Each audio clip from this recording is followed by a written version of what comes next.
A Tale of a Muslim Girl and Her Infidel Lover. A novel by Dr. A. Ahmed. This is an intriguing epic story which resonates with love, resilience, courage, and sacrifice. Before we dive into the tapestry of the story, I would like to remind the reader that this novel is narrated in 3 books. Book 3. The Muslim Apostate Girl and Her Apostate Infidel Lover. Copyrights. All rights are reserved. No part of this book may be reproduced, stored in a retrieval system, or transmitted in any form or by any means without the prior written permission of the author, except by a reviewer, who may quote brief paragraphs for a review to be printed in a public newspaper, general magazine, school journal, or university article. This novel is a work of fiction, but the entire story is based on the real life of a Muslim girl in Sudan. All names, characters, places, and events are either the product of the author's imagination or used literary. Any resemblance to real people, living or dead, events, or locales is merely coincidental. Chapter 6. The Assassination Plan of Dr. Ibtihal by the Secret Police of London. The Islamic Republic of Iran and the Democratic Republic of Sudan are both agreed to harbor the London terrorists on their soils. The Muslim terrorists in Khartoum freed their Christian hostages as soon as the news of the assassination of the cursed Muslim apostate girl Ibtihal Taha al-Amin reached them. A rumor spread all over Sudan and passed to other Arab countries that the assassin of the cursed blasphemous Sudanese girl is an English policeman who recently converted to Islam. He applied the Islamic al-Taqiyya until he reached the hiding place of the cursed blasphemous Sudanese author Dr. Ibtihal and implemented the judgment of Allah and His Prophet on her. He assassinated her when he was informed by the imam of the biggest mosque in London that such a Muslim apostate woman should be killed because she insulted the Messenger of Allah through her blasphemous speeches and writings. The Sharia stated that the insulter of the Prophet Muhammad must be killed even if he is found holding to the sacred curtains of the holy Kaaba of Mecca. Al Jazeera TV showed how the police of Khartoum and the Muslim terrorists had jointly celebrated the murder of the blasphemous Sudanese woman. The terrorists and the cops were standing shoulder to shoulder and lifting up their guns with their right hands and making the signs of victory with their left hands while shouting unceasingly, Allah Akbar, Allah Akbar. Unfortunately, in Beirut, the terrorist crisis ended in a total disaster. An hour prior to the announcement of the assassination of the author Ibtihal, the Lebanese government gave the military soldiers the green light to force their way inside the Christian school and try to release the hostage students. The hasty decision of the government and the direct confrontation with the Muslim terrorists led to the death of over 200 students and the injury of another 200 students. Some teachers were also killed and some were seriously wounded. Many military soldiers were killed during the failed rescue operation. Of course, each and every Muslim terrorist blew up his body into bits and pieces and killed many innocent Christian children. In London, the terrorists surrendered themselves and freed their hostages. The British government kept its word and ordered the beginning of the process of sending those Muslim zealots to their preferred destination. The decision of the government to grant general amnesty to the Muslim terrorists and send them out of the UK as free and victorious heroes were met with public protest. The Islamic Republic of Iran was the country that proposed to welcome the arrival of the so-called victorious Mujahideen. In London City, people organized peaceful demonstrations and demanded the prosecution of the hospital terrorists for holding innocent captives for 2 days and killing some hostages. To avoid the reoccurrence of such a terrorist crisis in the future, the government of the UK refused to accept the demand of the public and decided to go ahead with its decision to send the terrorists out of the country. Nevertheless, the victory of the Islamic terrorists of London seemed to be short-lived when one of the journalists questioned the authenticity of the murder of the controversial author of the recently released provocative book. He wrote in a newspaper that the death of the Sudanese refugee Dr. Ibtihal seemed to be surrounded by some mystery. This journalist tried to obtain access to the dead body of the slain author Ibtihal, but he was prevented by the secret British police for unknown reasons. Therefore, he cast serious doubts about the assassination of the author of the controversial book. His article in the newspaper led to public pressure on the London police to verify or refute his doubts. The London police investigated the matter, and it appeared that there were justifiable doubts about the murder of Dr. Ibtihal. A further investigation revealed that the body of the slain author was missing. The police tried to find out where the body had been taken after the murder was discovered. The police report showed that an ambulance took the slain body to a particular hospital, but every hospital authority in London denied the arrival of the dead body into its postmortem section. Then the British government stepped in and demanded a thorough investigation into the murder of the Sudanese author of the controversial book. The London police interrogated the assassin of Dr. Ibtihal with the hope of obtaining some clues to lead them to the disappearance of the slain body of the deceased woman. The second interrogation revealed that the Sudanese author had requested the secret police of London, who arranged her protective custody, to fake her own assassination to release the innocent hostages of the hospital in the UK, the Catholic Church in Sudan, and the Christian school in Lebanon. Then the same English police officer who claimed to have assassinated her admitted that he took part in the fake murder of the Sudanese young woman Ibtihal. According to the plan, the secret police of London sought the help of people from the film industry to assist them in faking the murder of the author of the controversial book. The assassination was acted out quite well, as they do in movies in Hollywood, and videotaped by the secret police. After that, the video was uploaded on YouTube. The secret police of London kept the British government and the anti-terrorist police department out of the picture until they became sure their plan would work, and the Muslim terrorists would release the hostages. When the terrorists freed their hostages, the secret police prepared its report and was about to release it publicly, but the journalists' hasty inquiry led to its delay. The police authority announced to the media that Dr. Ibtihal is still alive and kicking, and her fake death was a secret plan suggested by the author herself and carried out by the secret police of London. At present, she is kept in a safe place somewhere in one of the suburbs of London. Such incredible news had been received with great happiness and rejoicing all over the world. The controversial author's plan of faking her own death with the help of the secret police of London was considered by non-Muslim people to be the work of a genius girl. Of course, not everyone was happy about the news. Many outraged Muslims had pledged to take revenge against the fake assassination plot of the despicable author, which misled the so-called heroes of London, who took many patients and medical staff as hostages. The British government appreciated the brilliant plan of Dr. Ibtihal and promised to reward everyone who took part in it. The government also reneged on its promise of amnesty and decided to prosecute the Muslim terrorists of London. This led to an outcry in the Muslim world, and many Muslims pledged to revenge for the deception of the secret police and the British government. Besides that, some Muslim preachers spoke openly in mosques and issued fatwa permitting the shedding of the blood of the blasphemous Sudanese author Dr. Ibtihal. Their fatwas were backed up by a huge reward offered by the President of Iran. According to the fatwa, any Muslim man or Muslima woman who kills the blasphemous author of the provocative book would be given by the Iranian government $25 million.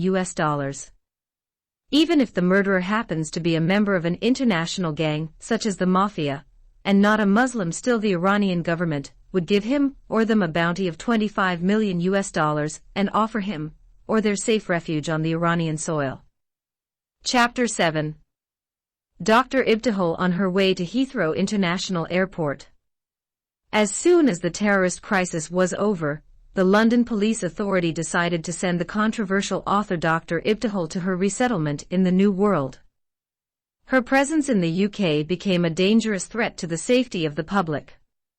Before her departure, the British police restricted her movements and banned her from any public appearance or speaking. The date and time of her departure, her airline carrier, and her destination had all been kept hidden from public knowledge. Dr. Ibtihal felt great relief when she learned that she was flying to Canada in less than 24 hours. She wanted to go as far as possible from the place where many innocent people were killed, and many others were harmed and some seriously injured because of her.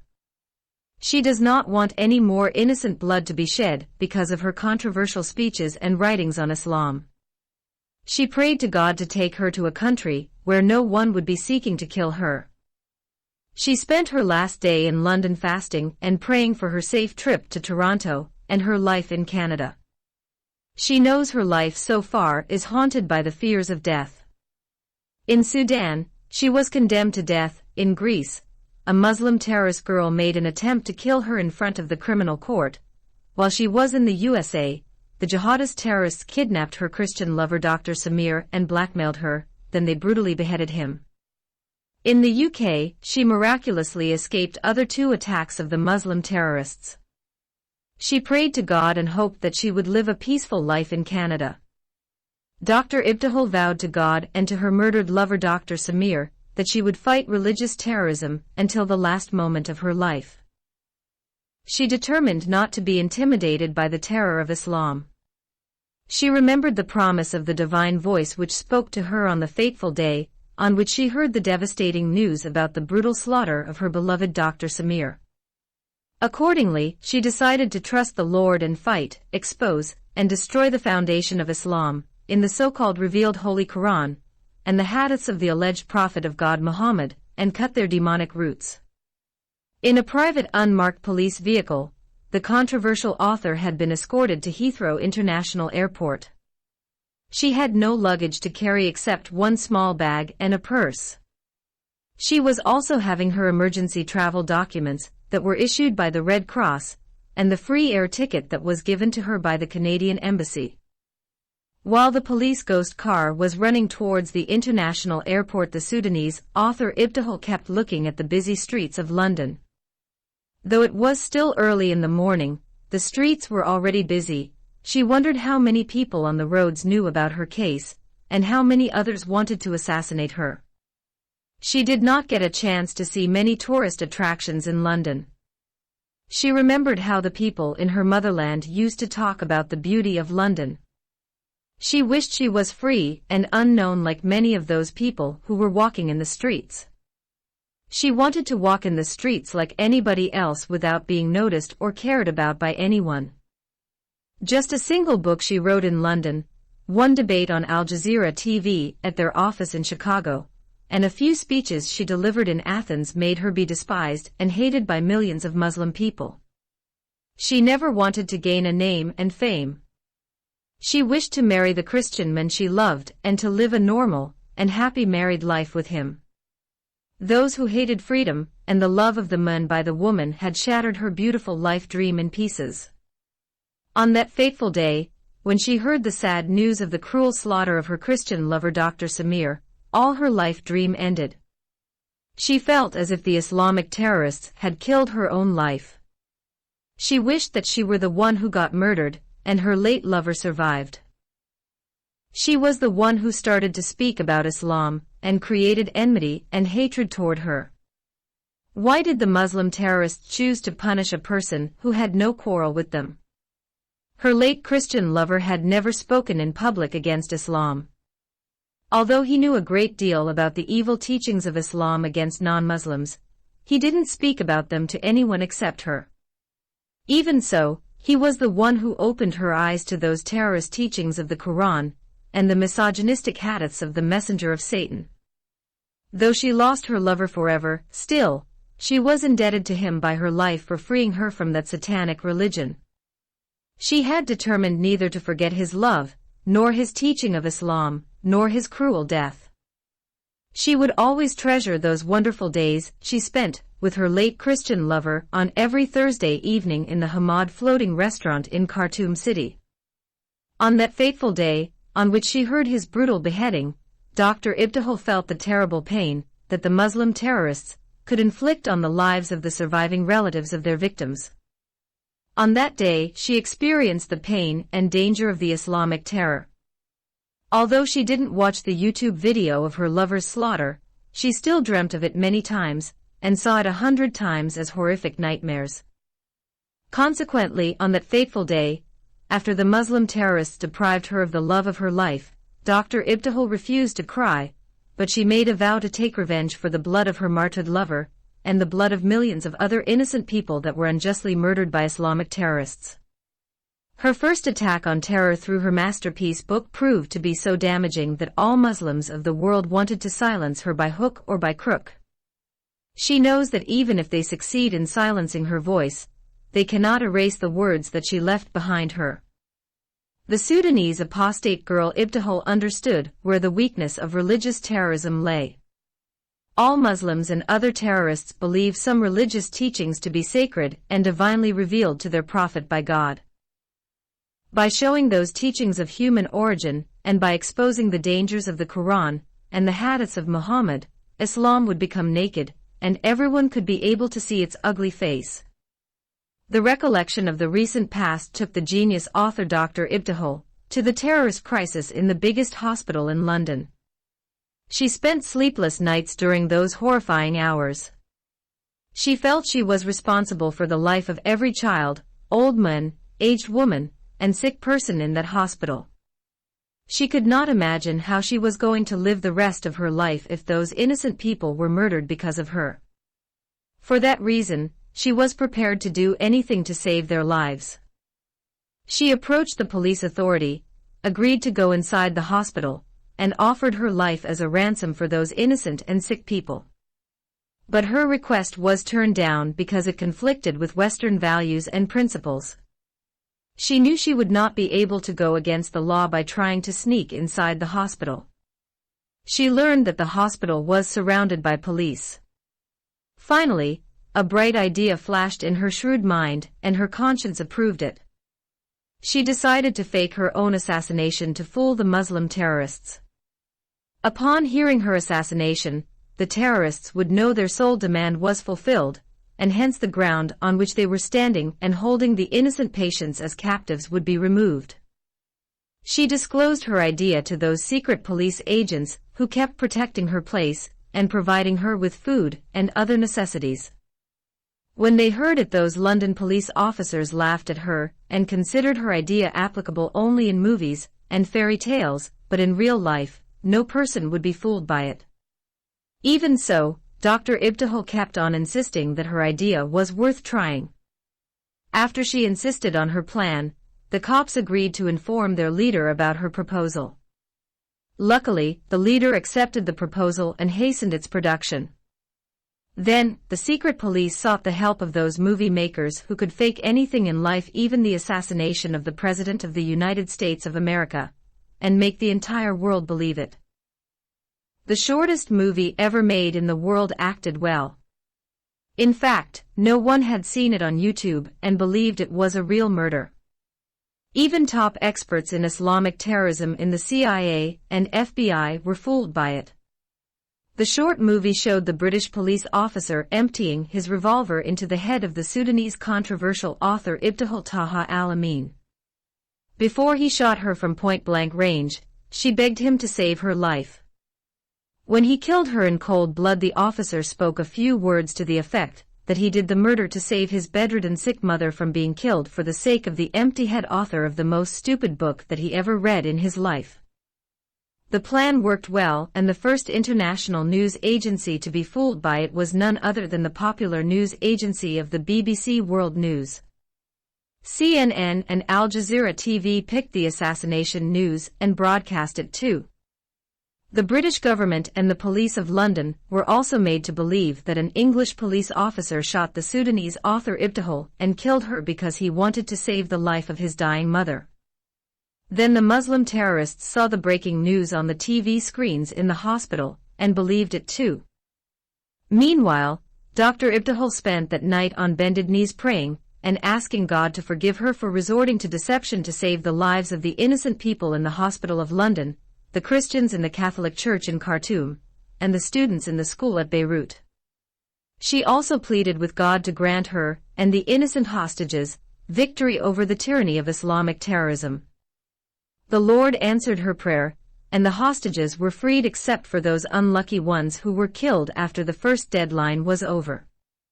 Unfortunately, due to the wrong decision of the Lebanese government authority, many innocent students, teachers, police officers, and soldiers were killed in the Christian school of Beirut. Chapter 8. Dr. Ibtihal inside the Air Canada plane. The Canadian plane of the resettled Sudanese refugee girl Ibtihal Taha Al-Amin took off as scheduled at 2:45 p.m. The plane was so crowded that there were no seats left unoccupied. Half of the plane was full of immigrants. Ibtihal could see Arabs, Africans, Indians, and a few white people in the plane. Many men were having long beards and looking like demons in human forms. Most of the female passengers were putting on Islamic abayas and hijabs. 3 of them were in their black niqabs and 2 were in burqas, and appeared to her as scary ghosts or Halloween witches. She could see nothing of them except demeaning black coffins. As soon as she walked onto the plane, many people recognized her face. Some of the few white passengers took her autograph, and some just happily greeted her. Most of the Muslim passengers felt discomfort when they saw her. Ibtihal limited her conversation with them to a minimum. She did not want to cause any religious controversy inside the plane, which might lead to riots and fights, and cause the plane to crash in midair. She was scared that the Muslim passengers might outnumber the non-Muslims and attack her. Then those fanatics might murder her inside the plane. She occupied her seat between 2 ladies. On her right side was sitting an old white woman who did not even know who she was. On her left side was seated a young pretty Indian woman. From her head covering, Ibtihal understood that she was a Muslim woman. None of her 2 neighbors seemed to be interested in talking to her, and that gave her peace of mind and a time to relax and reflect on her past and future life. The air hostesses recognized the controversial author of the provocative book too, and each one spoke in a whisper about her discovery to her other colleagues. The news of having such a controversial and famous writer on board reached inside the flight cabin. Therefore, the pilot also came to know that he was flying one of the most expensive passengers in the world. He remembered that the President of the Islamic Republic of Iran pledged to pay a bounty of $25 million for anyone who kills her or hands her over to the police authority in Iran. The pilot laughed when he knew he had the honor of flying in his plane such an important author across the Atlantic Ocean away from those who wanted to assassinate her. The plane continued to fly for a couple of hours without any disturbance or anything to wake Dr. Ibtihal from her deep reflection. She had already had her first meal, and did not want to open her eyes to watch the movie that was playing on the big screen in front of her. The plane flew for another hour and a half, and everything seemed to be normal. However, the sudden movements of the air hostesses and the other flight crew inside the plane alarmed some of the passengers. Those passengers tried to find out from the air hostesses the reason for their worries, but none of the flight crew was prepared to disclose the matter. When the passengers began to put pressure on the flight crew, the disturbing news was disclosed. It appeared that for some unknown reason the airplane changed its course. In other words, instead of flying toward Canada, the plane made a U-turn and began to fly towards the Middle East and not returning back to Europe. The flight crew received a call from the control room in London that the Air Canada plane has changed its course of flying, and now it is heading to the Middle East. The control room could not communicate with the pilot. The other crew members tried to enter the flight cabin and find out what was going on, but the door was securely locked from within. They knocked several times on the door, but they could not get any response from the pilot.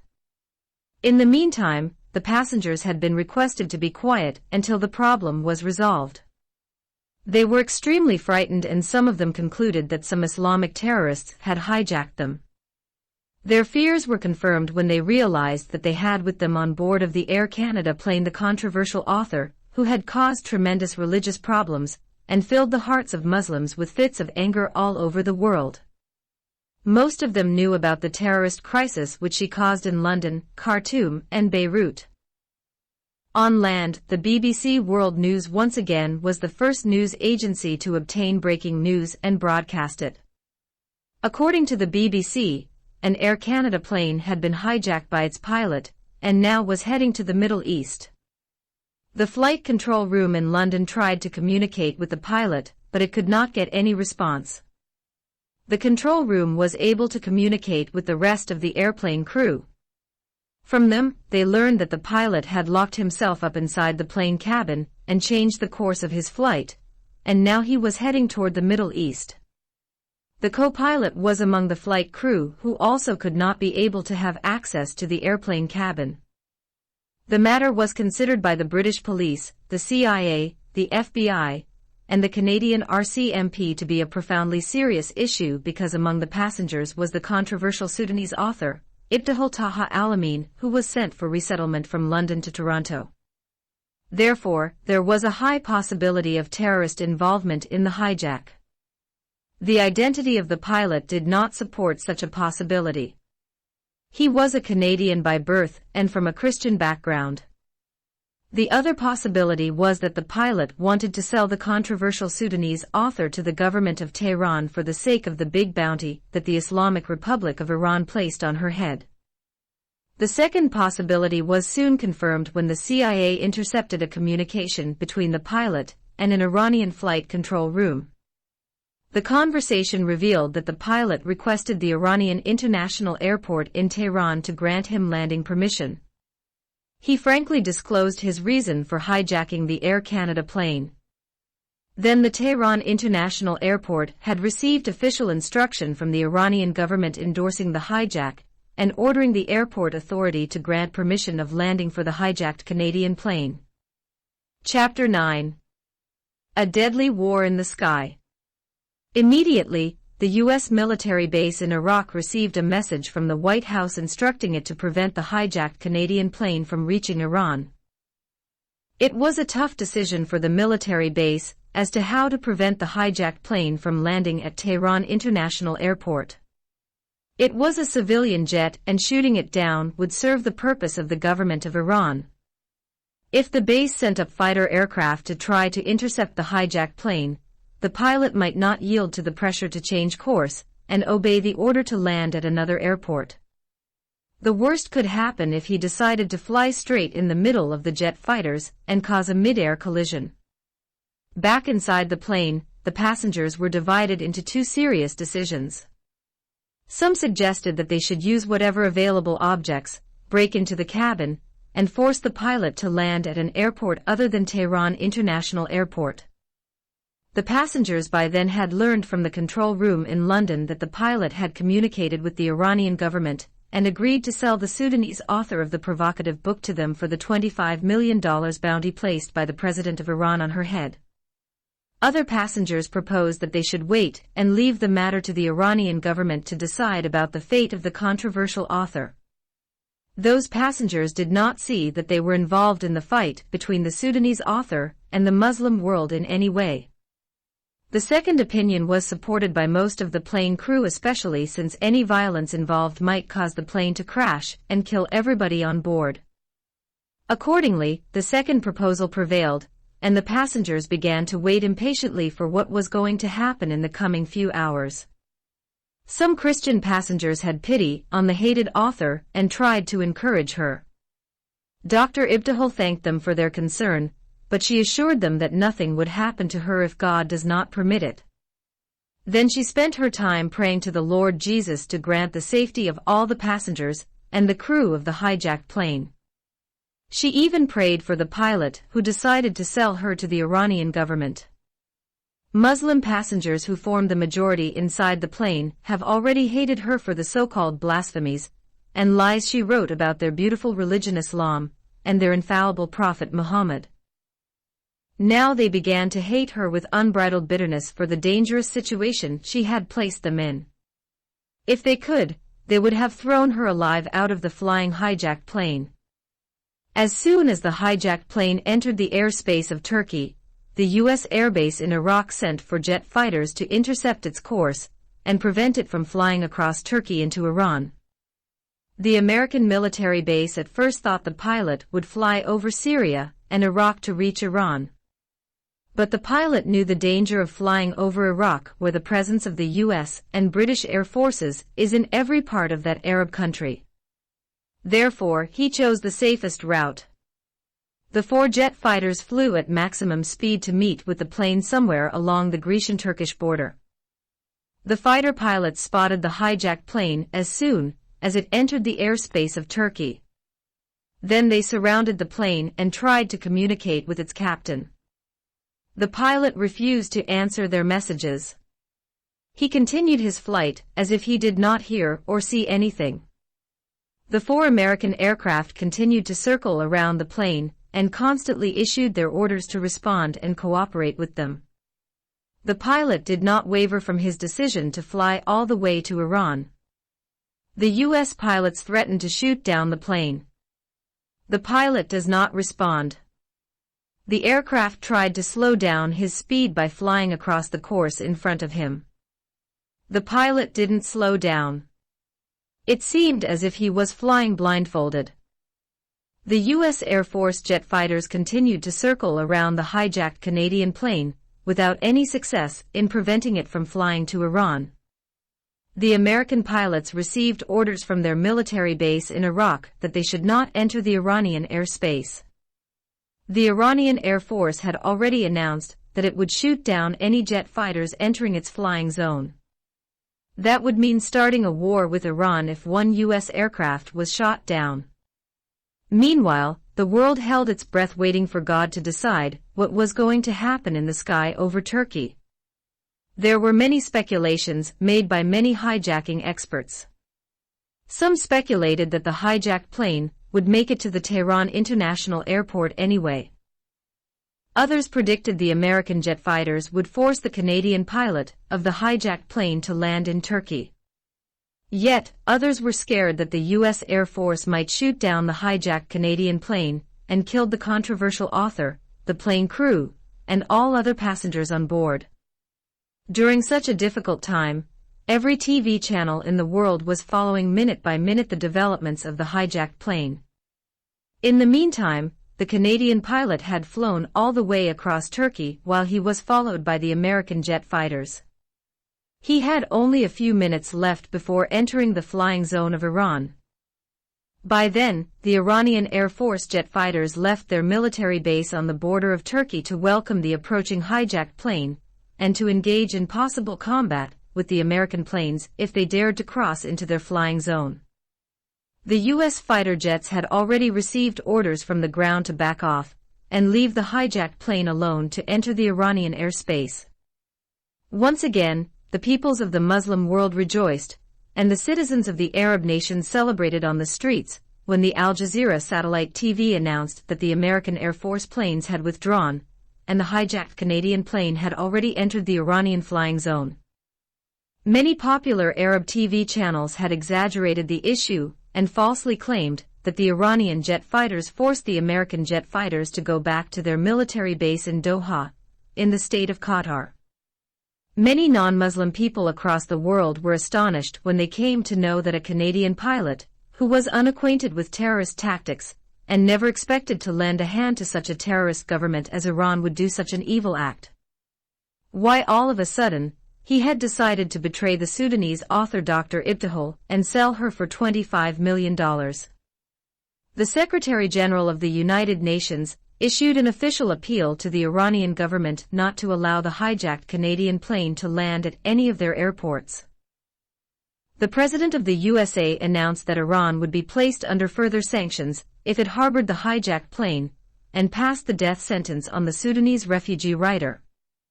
Many presidents and international organizations' personnel issued their condemnation of the Iranian government. The CNN and BBC together announced that minutes ago the Canadian pilot has crossed the Turkey flight zone and began flying over Iranian soil. The two announcements shattered all hopes across the globe.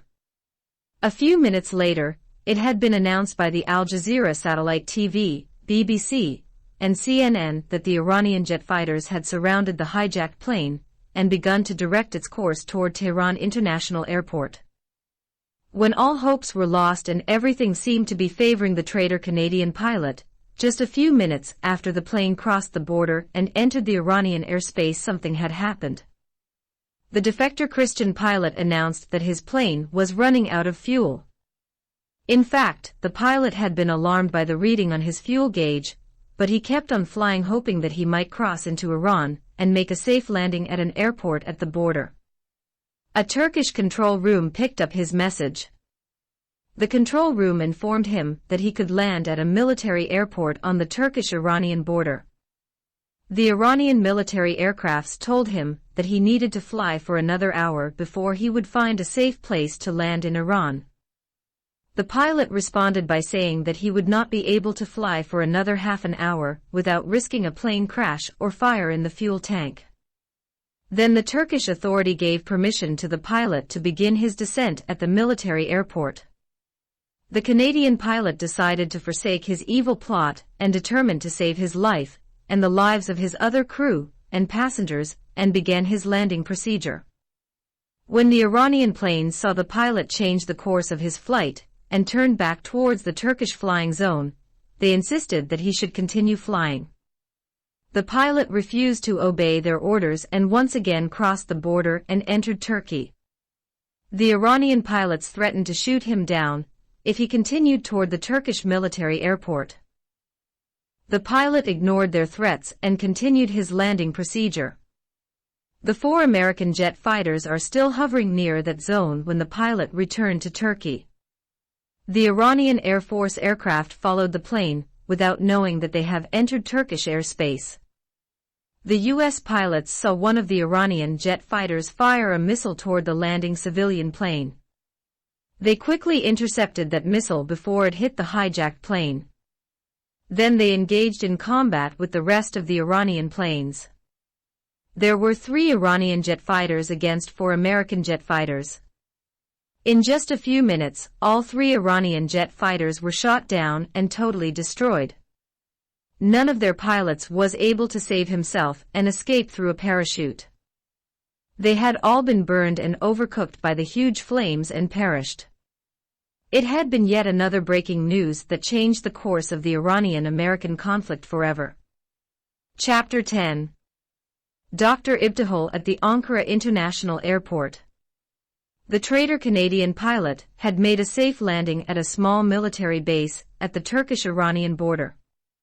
The 4 American aircraft were given permission to land at the same airport.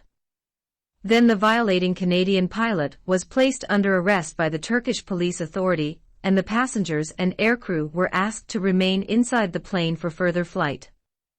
The passengers received some medical aid, food, and water supplies before their plane refueled and shortly took off and headed towards a national airport. The Turkish Aviation Authority provided a new pilot to fly the plane to Ankara city. The Muslims of Turkey gathered in thousands at the Ankara International Airport and threatened to stone all passengers on the hijacked Canadian plane if the Turkish government would not agree to arrest the cursed Sudanese author Ibtihal. They demanded that she must be put on trial for ridiculing the beautiful religion of Islam, deriding the Holy Quran, scoffing the aromatic biography, blessed Sunnah, and sacred hadiths of the infallible Prophet of Allah Muhammad. They chanted many verses from the Quran and shouted that Islam is the only true religion in the entire universe. They had also repeatedly shouted Allah Akbar and death to America and death to Israel. They claimed that the imperialist country of America and the Zionist country of Israel were behind the anti-Islamic provocative book of the despicable Muslim apostate woman Ibtihal. Meanwhile, for safety purposes, the Turkish police authority refused to allow the passengers to leave the hijacked Canadian plane. By then, some of the passengers had become seriously sick and some were experiencing nausea. Some of the passengers protested and asked the airport security to allow them to enter the capital city of Turkey to receive medical treatment. The police authority of Ankara brought some doctors and nurses inside the plane to check the health conditions of the exhausted passengers. After the medical examinations were conducted, it appeared that almost every passenger was in need of some kind of medical attention. Besides that, the passengers were experiencing mental traumas, serious health issues, and other physical problems. They needed some rest and refreshment before they could be fit to undergo another long flight from Turkey to Canada. Despite the high risk involved, the police authority in Ankara had ruled that the passengers of the hijacked Canadian plane must be allowed to stay for a few days in the city before they would be fit to resume their overseas trip. The UN office and the Human Rights Office in Ankara endorsed the Turkish police authority's decision. The Turkish police authority had faced the most insurmountable situation that it ever experienced. First of all, the police needed to transfer all passengers and aircrew from the airport to some hotels.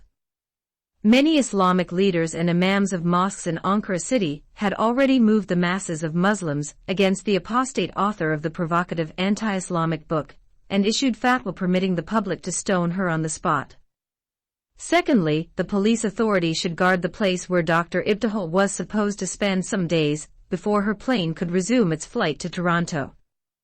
Thirdly, almost all the passengers suggested that the Sudanese author of the anti-Islamic book should not stay with them in the same hotel for their safety purposes. They had anticipated that some Muslim terrorists might attack the hotel and kill them along with the controversial author of the provocative book. Their collective demand was accepted by the Turkish government. The police of Ankara faced so many difficulties during the transfers of the passengers of the hijacked plane from the airport to different hotels in the capital city. The outraged crowd of Turkish Muslims stoned some police vehicles during the transferring operations. The police used tear gas to disperse the angry crowd. The cops were forced to fire live bullets at the angry crowd of Muslim protesters to protect themselves from being stoned to death along with the passengers. Meanwhile, many people were killed and others got seriously injured. Stray stones and bricks hit some of the passengers. Nevertheless, the only police car that had not been attacked by the crowd was the vehicle that transferred the hated Muslim apostate woman Ibtihal Taha al-Amin to a hotel at the other end of the city. She was the only passenger who had been sent separately and expected to stay all alone in that out-of-town hotel.